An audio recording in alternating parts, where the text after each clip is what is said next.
Gloria P. Lambayan, the Tourism Officer Designate of the Municipality of Sagada.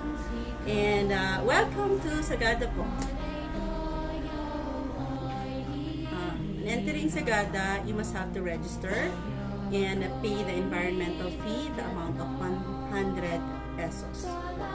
And after that, for tour arrangement, you will be directed to the offices of the tour guides organization, or if you're ready to go on tour, you could actually call them and meet you up here at the Tourist Information Center.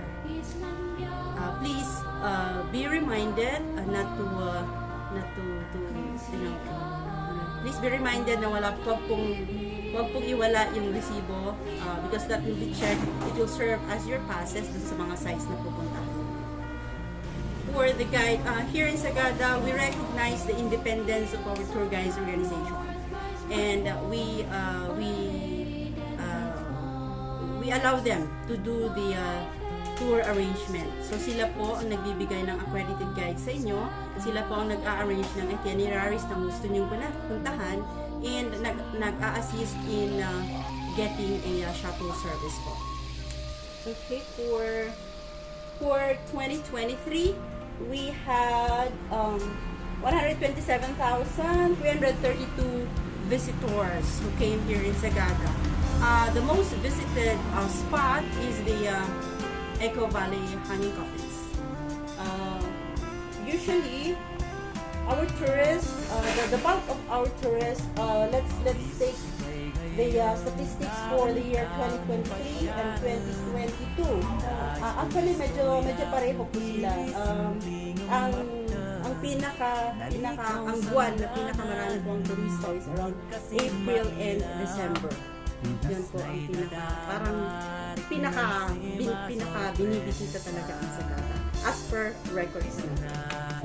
We are targeting to increase the number of tourist arrivals. For, let's say, we had 127, medyo conservative po tayo, so we will target 130 po.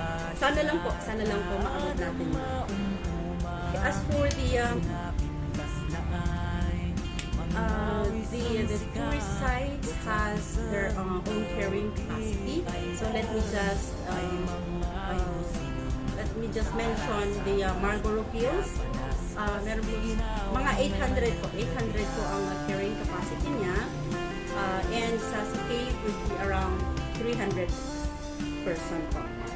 So for example, kasi 300 po sa cave kasi medyo enclosed po siya, and same entry, same exit, kaya ang ginagawa po natin, if we reach the carrying capacity stop na yun, tapos pag yung lumalabas yun din ang number of people na para lang ma-maintain yung carrying capacity. And may we also know the tourist target visitors for the year 2024? We have yung visitors are just international and local, right? We're going to look at the data. We have around 10% international visitors, or 10 to 20% po international visitors. If you're asking me the best months or best days to visit Sagada, I could say all year round.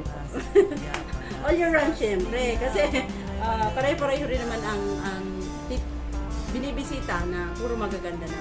So, but then if they prefer to come here na mas maraming yung mga lean months na medyo kukunti ang bisita, then mas maganda rin. But if they want to mingle with other people na maraming taong pupunta rito, pwede rin naman.